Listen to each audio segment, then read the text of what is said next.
Okay, good morning, everyone.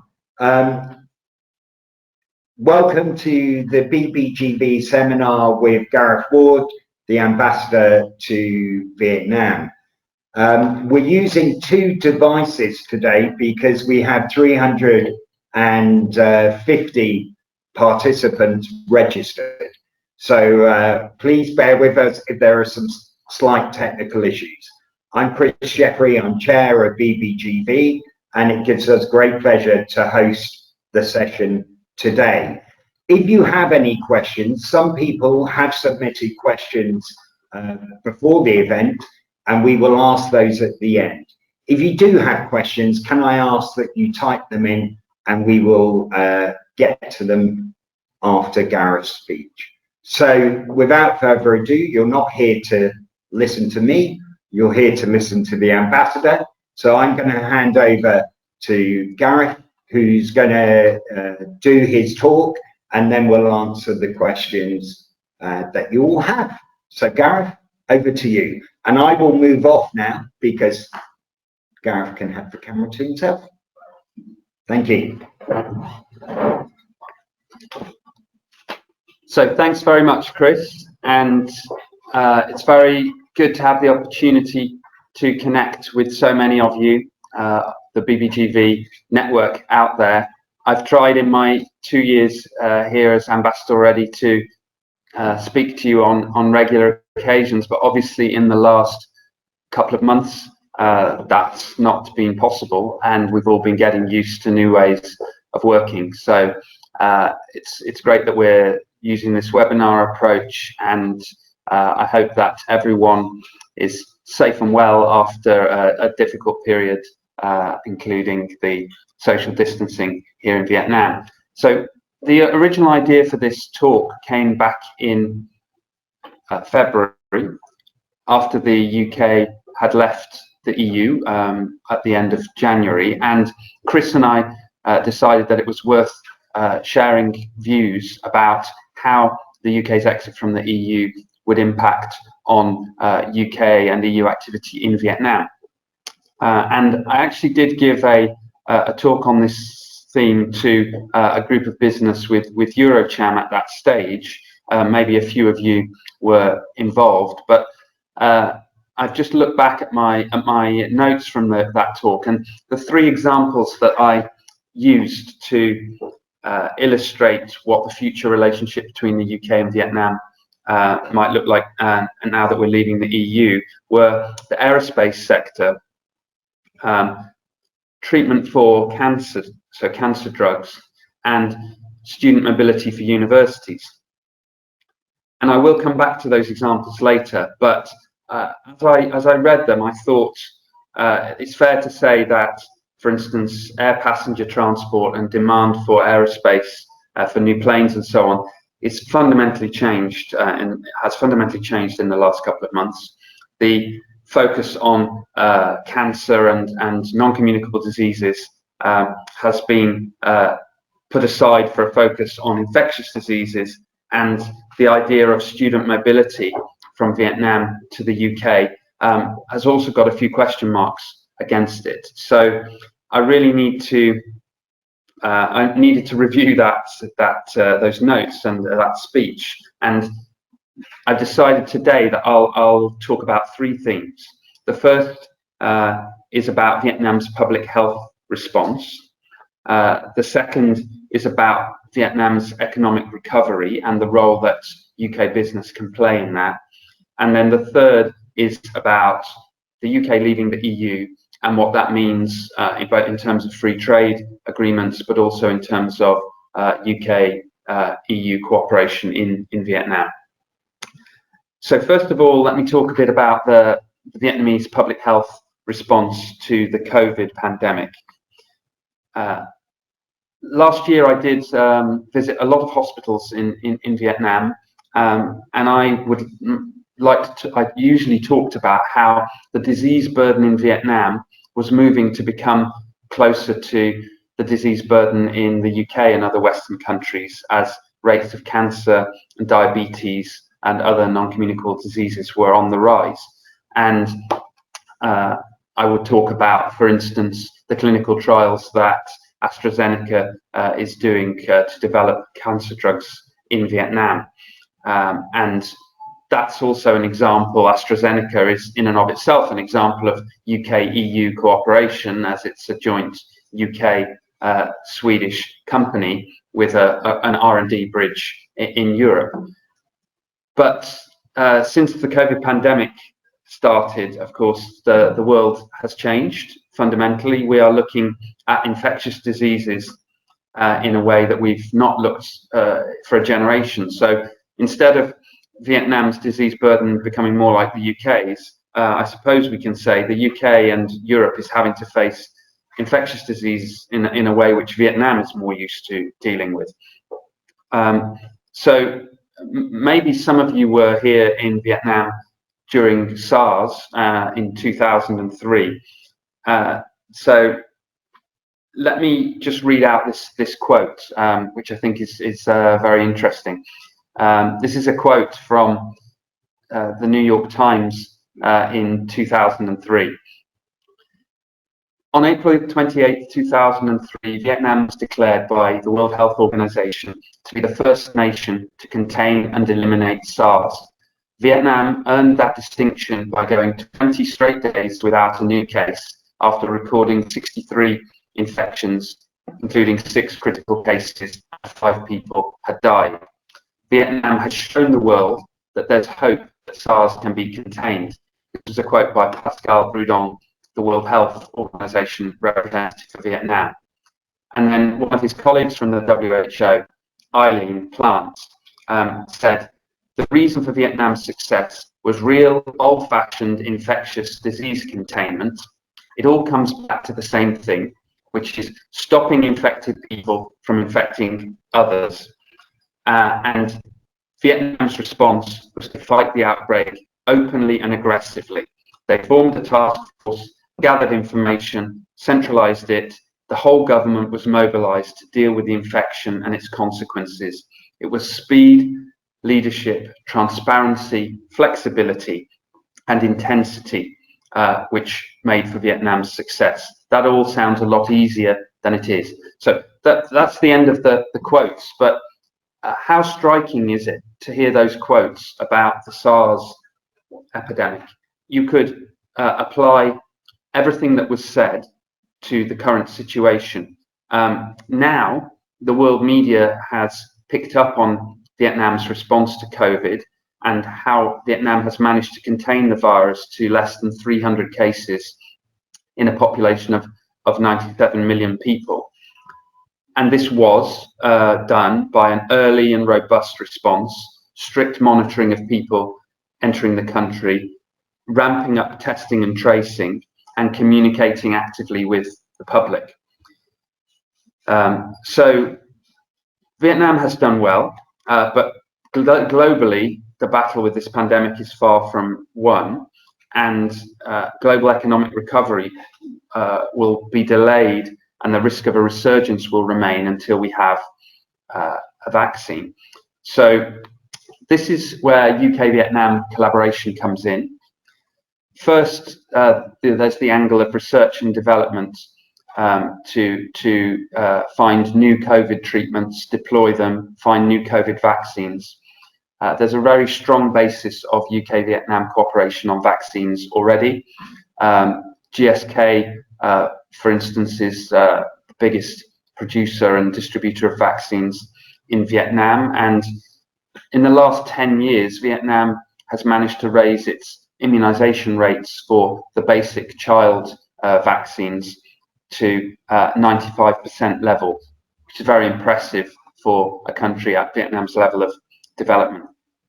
Then there are partnerships between, there's an interesting partnership between AstraZeneca and Oxford University at the moment working on a new vaccine. There's a partnership between Vietnamese company Vabiotech and Bristol University also investigating a new vaccine.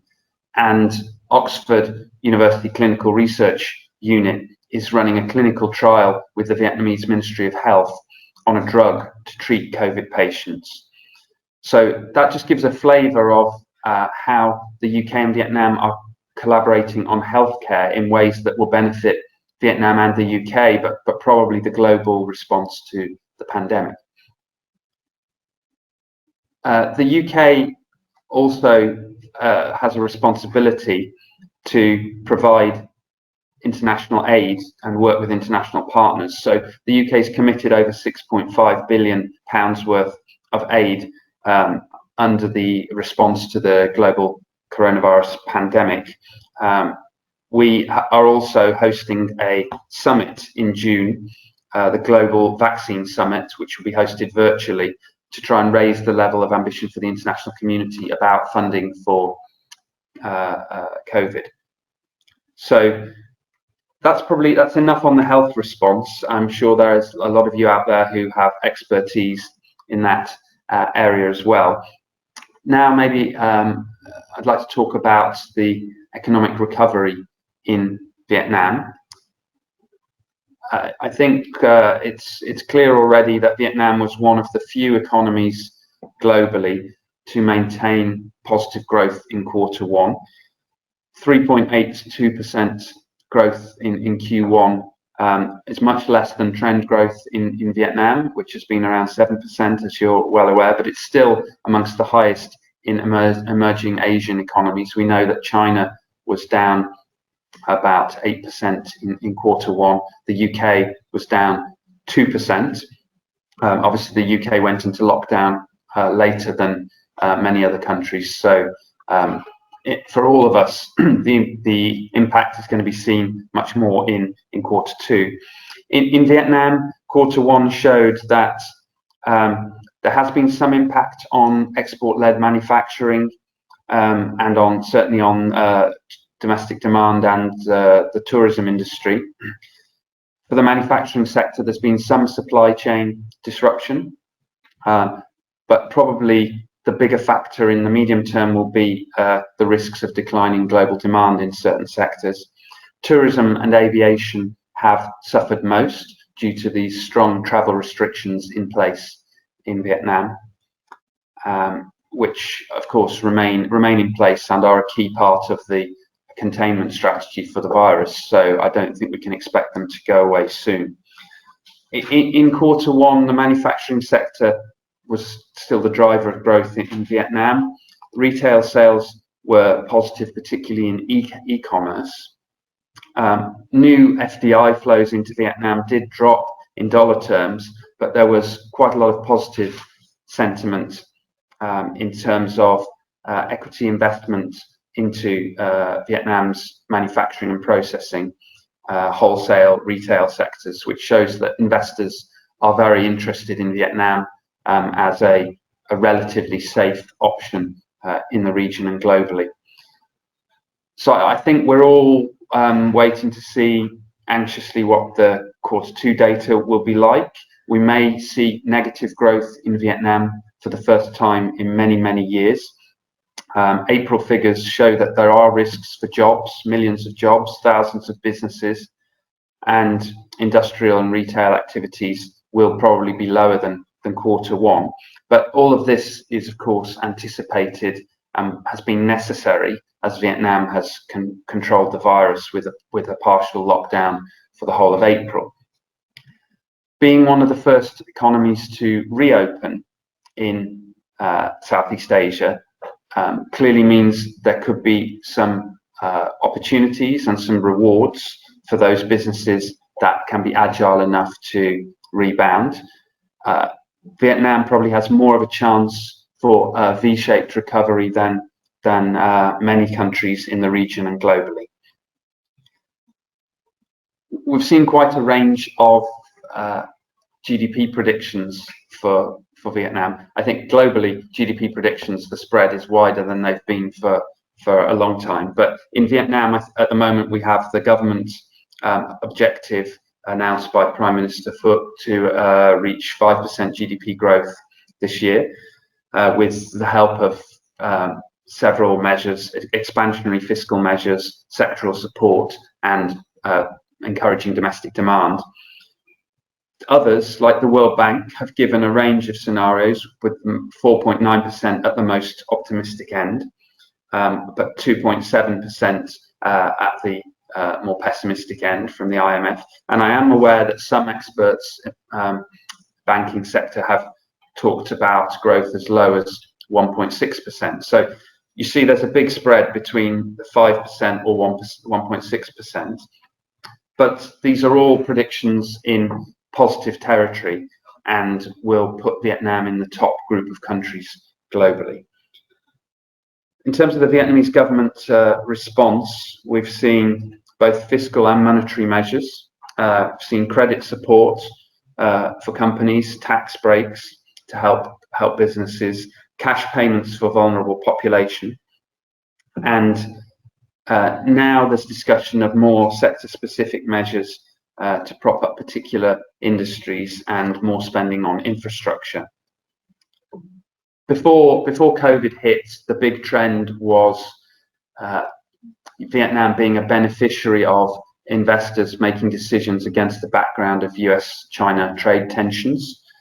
I think that diversification of global supply chains motivation will continue.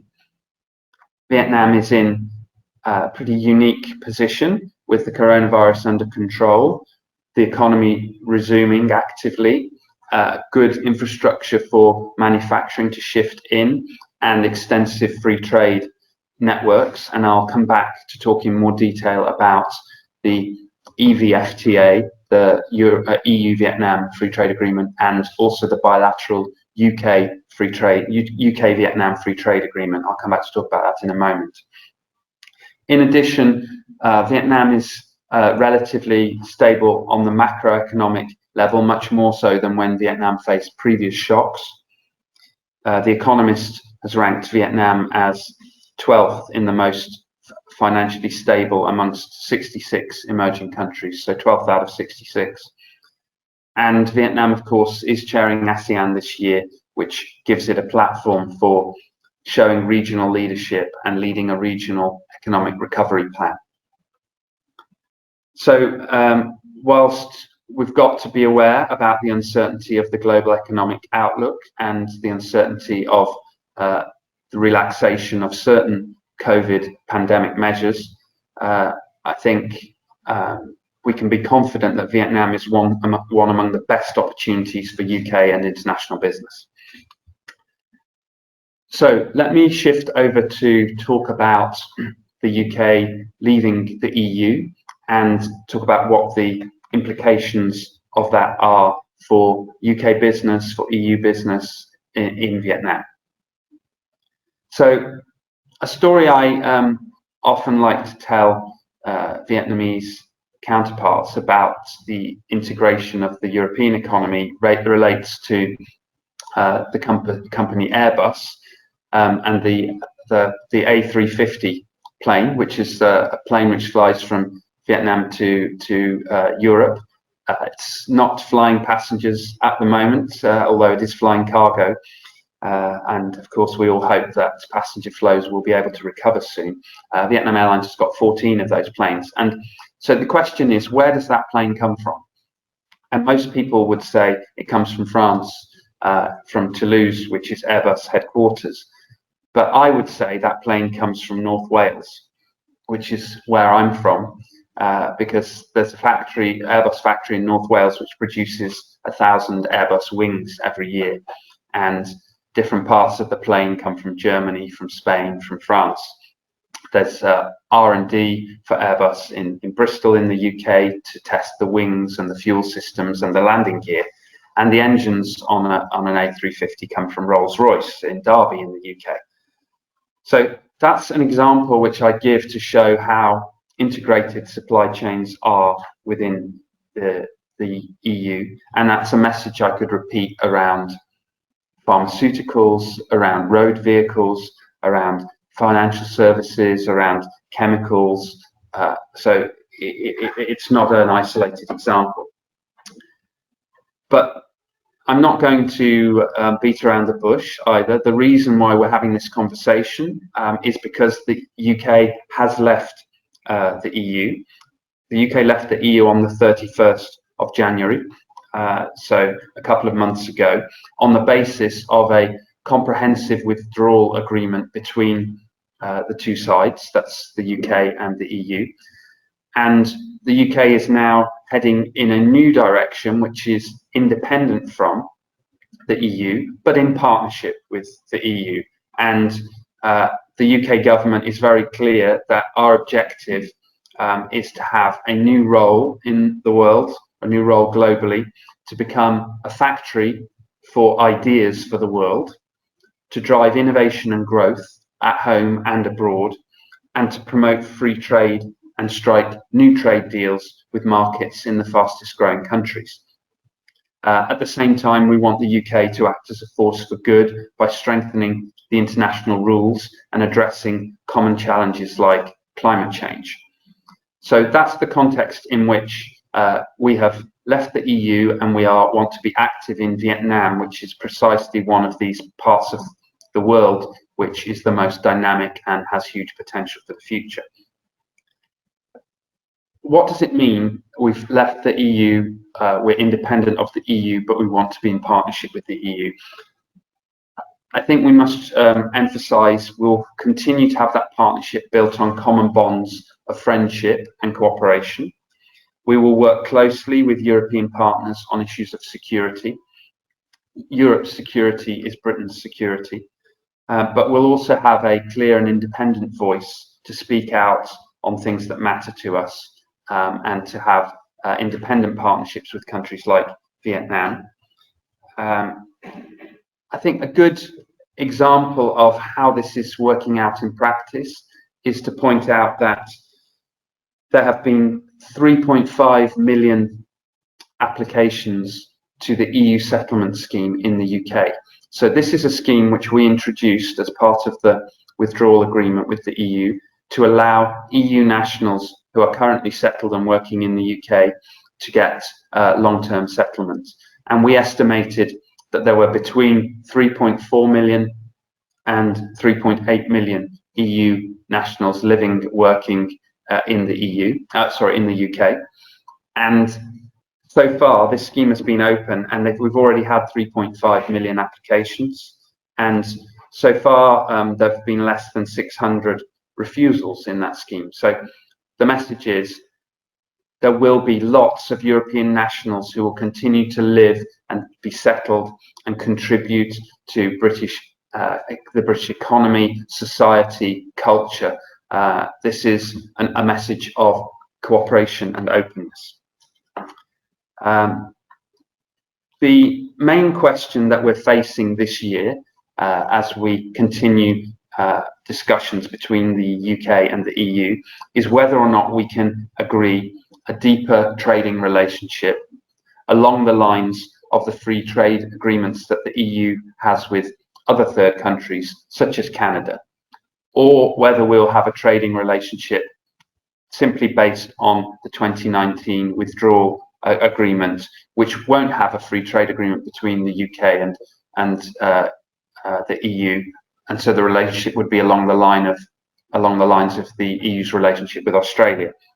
So the withdrawal agreement that we've got from last year set out that the future relationship between the UK and the EU will be based on a trade deal. If we can't agree a trade deal between the UK and the EU by the end of this year, we will revert to trade on WTO norms.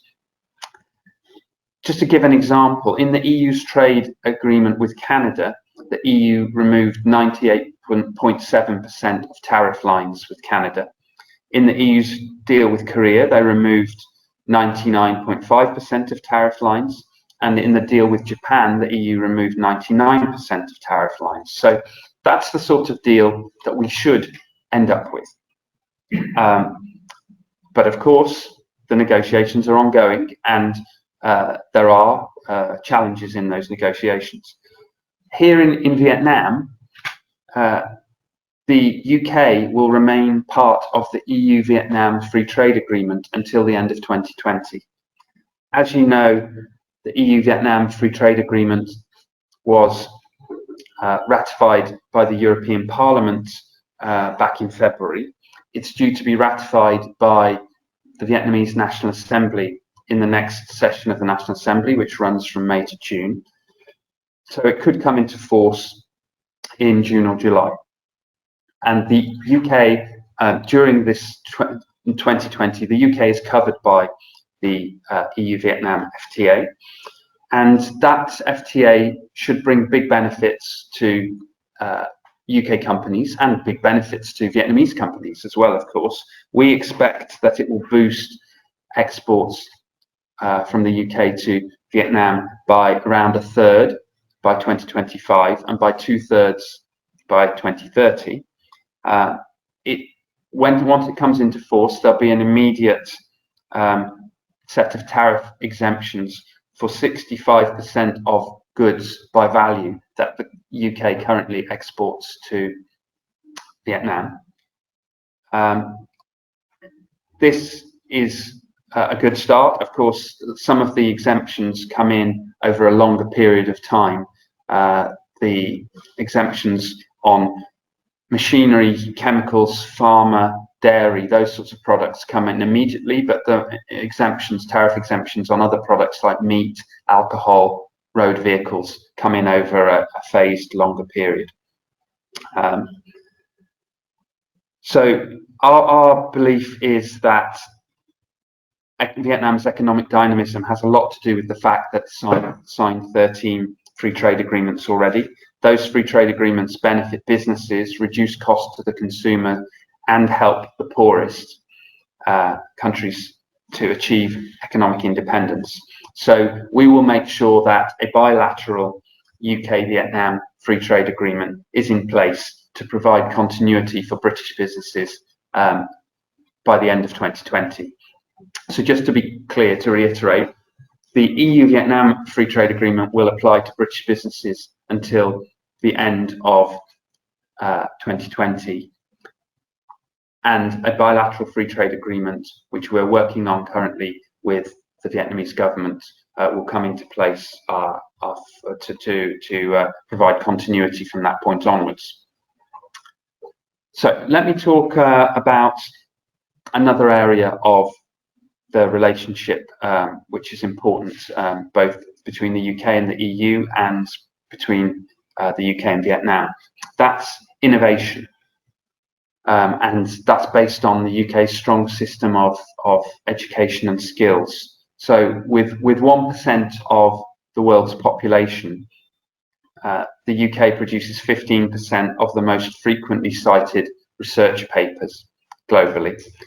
Half of those research papers are co-authored internationally. And the key is that the UK will increase our research and development as a proportion of our GDP to keep us at the forefront of innovation and research, and to become an attractive partner for Vietnamese academics, whether they're working in Vietnam or in the UK. And I think this is really important for the future development of Vietnam, as that will rely on increased labour productivity and higher value add. This innovation challenge, I think, is going to become even more important in a world where we see the global pandemic as a big challenge to our ability to cooperate. So that's why it's so exciting that we've got a lot of university collaboration already established between the UK and Vietnam. And if physical mobility of people is going to be more difficult for the next couple of years, then we need to double down on the mobility of ideas. And that's an area where I think international education, university links, research links are going to be very important. We will also stick up for the international rules. The UK is a major partner for issues relating to the law of the sea. So earlier this year, before the pandemic hit, there was a visit by HMS Albion, one of the UK's warships, that came to visit the port of Haiphong. That's the second ship visits by the Royal Navy to Vietnam in the last 2 years. This shows our deepening defence cooperation relationships with Vietnam and the importance of maritime security and of the rules-based international system based on UNCLOS in particular. UNCLOS is the UN Convention on the Law of the Sea, and the UK sees that as underpinning all issues of freedom of navigation, maritime freedoms, exploitation of natural resources under the sea, and the rules for establishing sovereignty claims. So whilst we don't take a view on individual sovereignty claims in the South China Sea, we do take a view on the importance of the application of UNCLOS. Secondly, the key issue, which we mustn't forget about in this time when a lot of us are focused on the global pandemic, is the issue of climate change. The UK is a global leader on climate change. We became the first major economy to legally enshrine a commitment to reach net zero carbon emissions by 2050.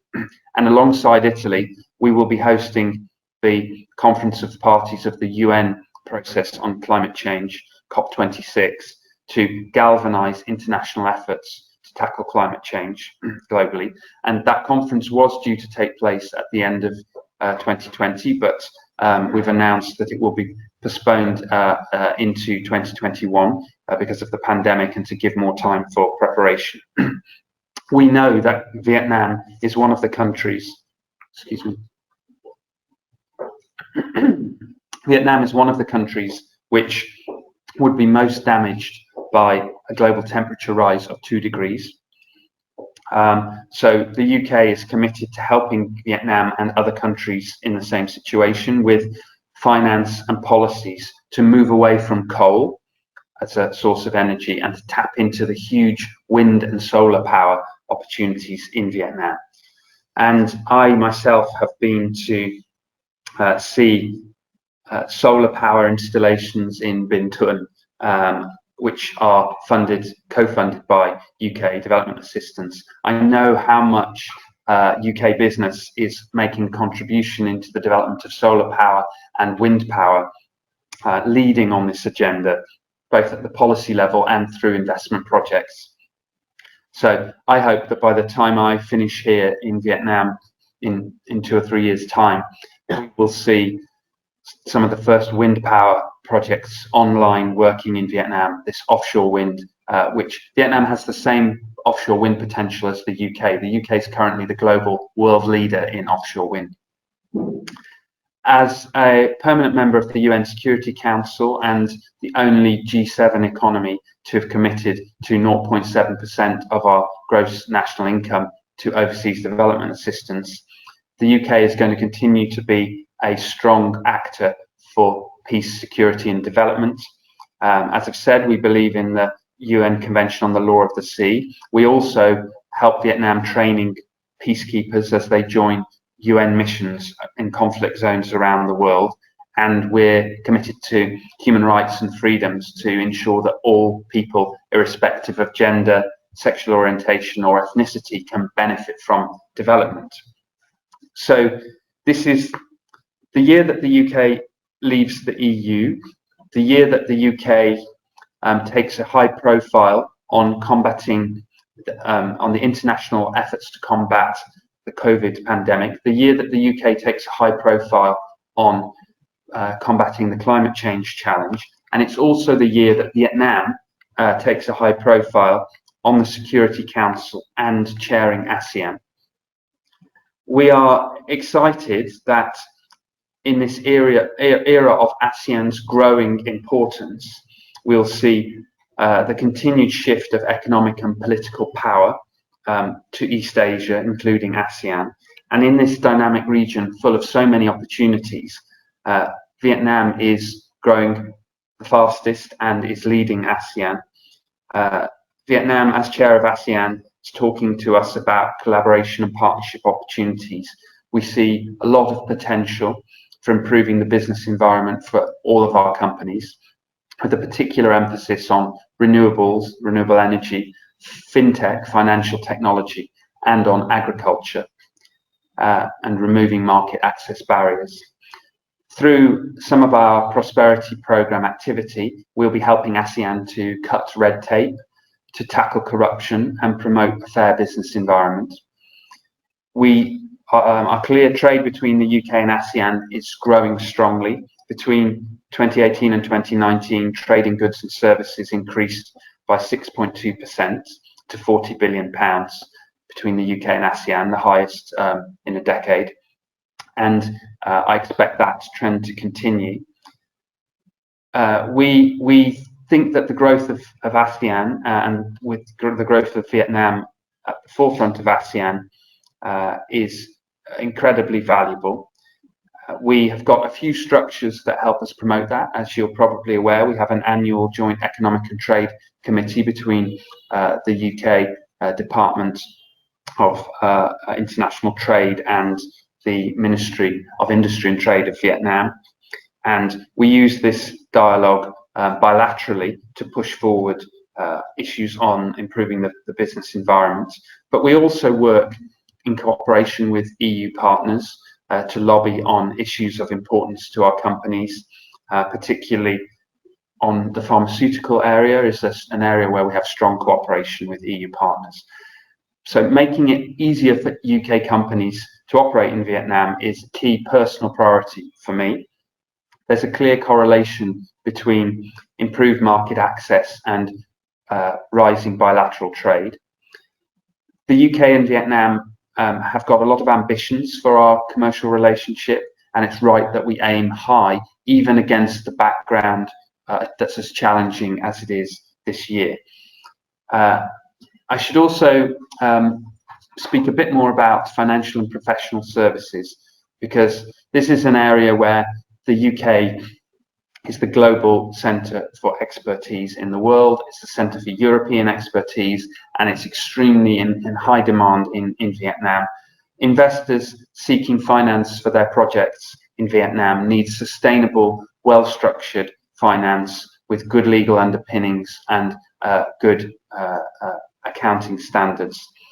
That's why it's so important that UK banks, lawyers, financial services are at the forefront of modernising Vietnam's economy, or what we're calling building back better.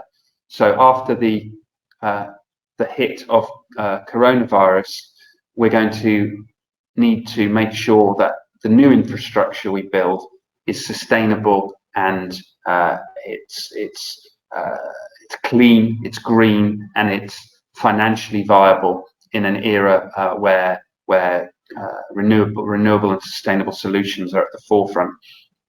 Also, of course, as the Vietnamese middle class purchasing power continues to grow, fintech is one way of including those people who are currently unbanked in the Vietnamese system. So let me conclude. I've spoken for just over half an hour, and I want to leave time for a few questions by saying that the UK and the EU have a shared interest in a predictable business environment in Vietnam. The UK has left the EU, but will continue to work with EU partners to ensure that Vietnam lives up to its commitments that it's made in trade agreements and becomes ever more open to goods and services from abroad. And in addition, I think we need to all factor in the way that the global pandemic is going to hit poor and vulnerable groups harder. They're the ones who will bear the health and economic costs of the pandemic. So this gives us a once-in-a-generation opportunity to rebuild institutions in an inclusive and sustainable way. And I think that cooperation between the UK and Vietnam can be a real model for that across the region. So thank you very much for your attention, and I think Chris will provide me with a few questions that have come in. Thank you very much, Gareth. We've had a number of questions sent in, and one of the themes is obviously free trade, and where Britain sees the opportunities of going forward. There's a question about seafood and the importance of seafood, as well as looking at any potential issues that you foresee in the short to medium term? Thanks, Chris. So as I mentioned, there is a big opportunity this year. The EVFTA, which is the first ambitious trade agreement of its type between Europe and Vietnam, will cut tariffs quite substantially, in some areas quickly, in other areas more slowly. So there are opportunities, of course, for the sorts of goods that the UK exports to Vietnam in machinery, chemicals, pharmaceuticals, including dairy and seafood products. There are also medium-term opportunities as we become more, as the tariffs drop on alcohol or cars. I mean, for instance, cars, UK-produced cars currently have a 78% tariff import into Vietnam, and that will reduce over a 7-year period. But in addition to that, I think we must focus on an area of strength for the UK, which is services, and the EVFTA opens up new opportunities in the financial, insurance, communications sectors, reducing restrictions, and also the chance to participate in tenders, government tenders. So it's up to us all to really dig into the detail of the FTA and make sure we're taking all the opportunities. And it's up to the UK government to tell Vietnam where if and when we think the FTA is not being applied fully. And as I say, we are negotiating with the Vietnamese at the moment on a bilateral UK-Vietnam FTA, which would come into force after the EVFTA no longer applies to us. So in terms of seafood, I do think it's quite exciting that we are, don't quote me on these figures, but I think we are #1 or #2 in terms of, the UK is #1 or #2 in terms of buying prawns from Vietnam, and the UK is #1 or #2 in terms of supplying salmon to Vietnam. So don't quote me on those figures, but we need to make sure, if it's not, we need to make sure that those flows are working and stay and grow as demand for high quality British fish increases in Vietnam, because I'm sure that the demand for Vietnamese seafood in the UK will continue to be the case. When I was last in London, you literally could not go from one street to another without seeing Vietnamese restaurant. Cool. So thanks, Chris. Okay, the second one is really from Tony from PwC, which is about environment. And obviously, after COVID, there's the opportunity for FDI to come into Vietnam. And really, how do you think that will affect environmentally friendly projects, but also how does the government want to support or can support that investment?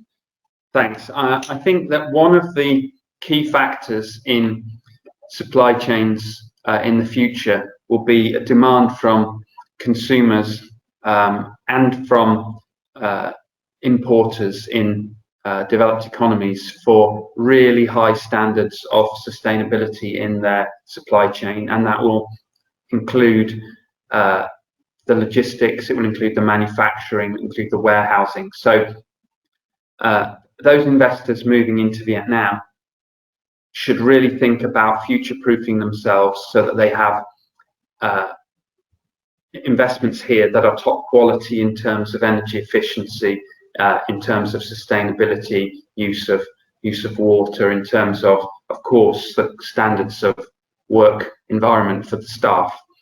So I think UK businesses have got an opportunity there to help with making sure that investment that comes into Vietnam is green and sustainable, and that it doesn't become a stranded asset. I mean, particularly if you look at any coal-fired power investment into Vietnam, it's a big risk that it will become economically unviable within a few years, and these projects have have 20, 30-year lifespans. So we should be looking at renewable energy, not coal. Otherwise, I think that we need to engage with the debate here, the public debate in Vietnam about air quality. We have seen during the pandemic that, and during the lockdown rather, that air quality has improved in parts of Vietnam, and everyone's enjoyed that. And the air quality in Vietnam does have, according to the WHO, an impact on thousands and thousands of early deaths each year. So it's a significant challenge, and I think we ought to be trying to, as the UK, to be part of that debate and the solution. So the next question is about South China Sea, and you did mention security of the seas, but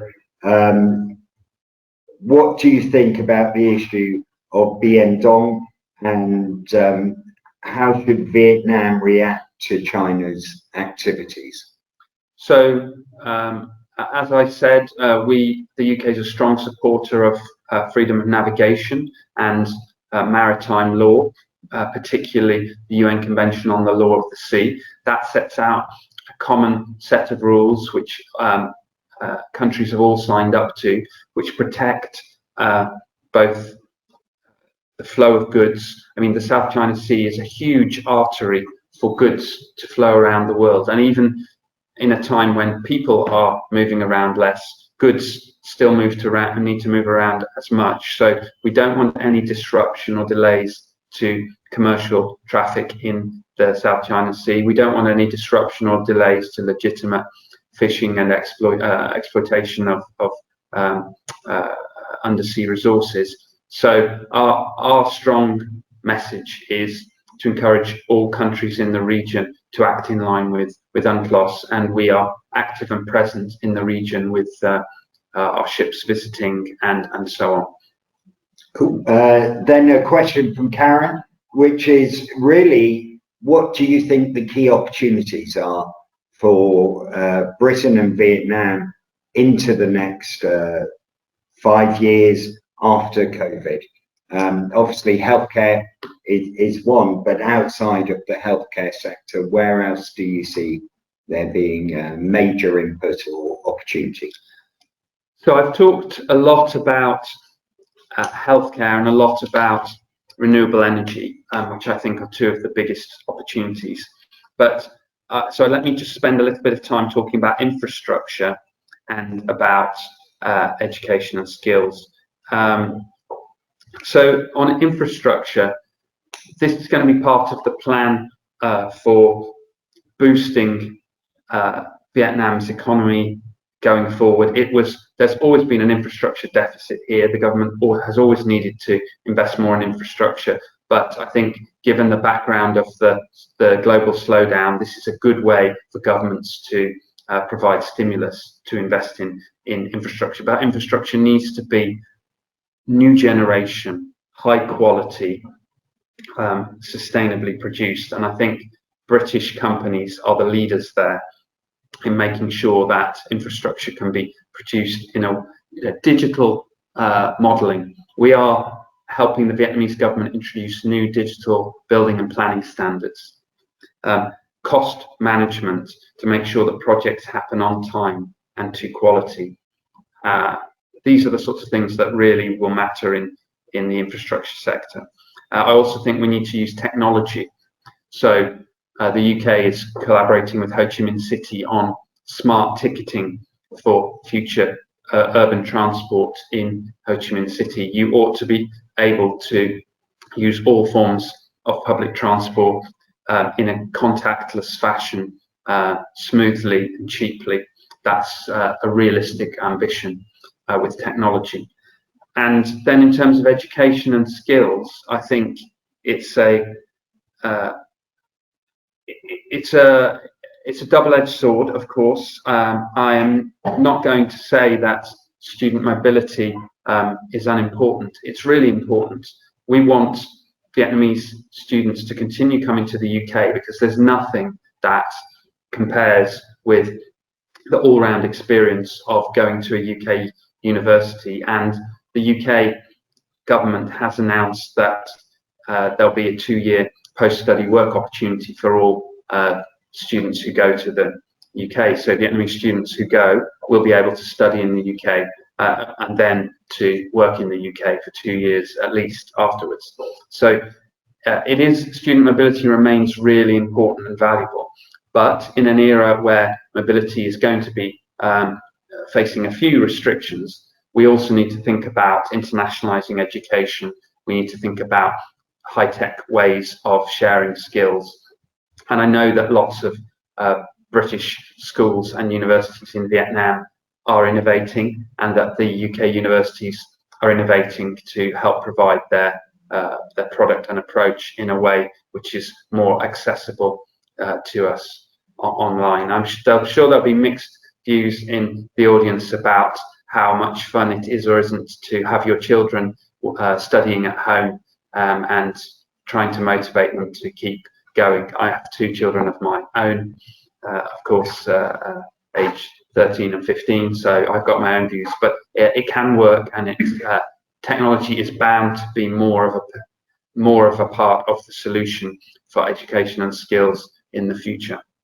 There was one question that came during the session, which is about entry, and I assume that is about when will borders open up, when will we be able to fly to the UK and the UK to fly to Vietnam? Any insights or guesses? So I think the Vietnamese government remains very clear that border restrictions have been a key measure in their successful containment of COVID, and that they will keep those border restrictions in place for the foreseeable future. But they will, it looks like they are adopting a step-by-step approach where they will reduce restrictions for certain groups in a way that they can manage the numbers. So of course we've seen that they've reduced restrictions for Vietnamese to return home from overseas, and they've brought in